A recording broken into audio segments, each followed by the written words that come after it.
My name is Rayner. I'm a senior air safety investigator with the National Transportation Safety Board. I'm here in response to a fatal plane crash that occurred yesterday, approximately 12:50 in the afternoon. Tragically, there were 2 fatalities. It's our understanding it was a husband and wife, both rated pilots, traveling from Wilkes County Airport to Warren Field. I don't know exactly what town that's in. It was scheduled to be a 1 hour and 10-minute flight. They were flying a Lancer LC-42-550FG.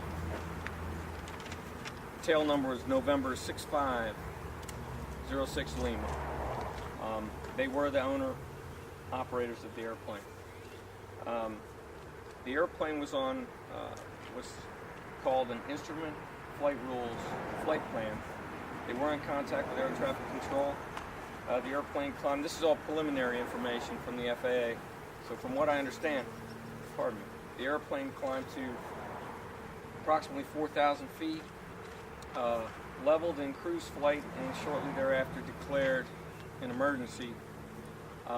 They reported a partial loss of engine power. The air traffic controller attempted to vector the airport to the Winston-Salem airport. The airplane crashed on flat wooded terrain approximately 3 to 4 miles short of the airport. There was significant fragmentation of the airframe and post-crash fire.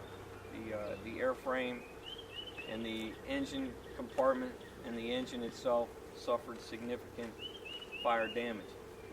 I'm joined here at the team by 2 inspectors of the Federal Aviation Administration, a representative from the airframe manufacturer, a representative from the power plant manufacturer, and an investigative assistant from my office. At this time, back at headquarters in Washington, D.C., I have a meteorology expert, senior meteorologist, air traffic control experts that are extracting air traffic, voice and radar data, and weather data as we speak, and they'll be conducting studies as necessary to determine what happened in those arenas.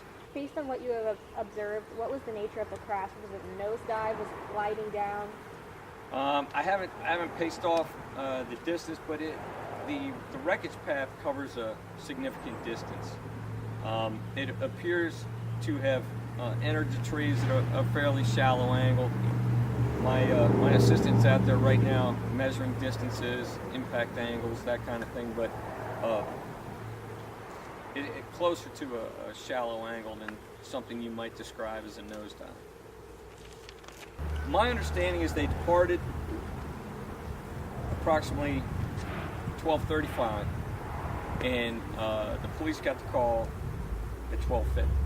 So from takeoff to level off to touchdown was 20 minutes. Now from the point at which they declared the emergency, and all of these communications and the radar hits, they're all time-stamped. So eventually I'll have that information and it'll be presented in the report. So eventually you will see all these things. And the reason I'm not concerned about it now is because I know all these things are archived. They're all secure in a computer. So what I concern myself with now is the perishable information.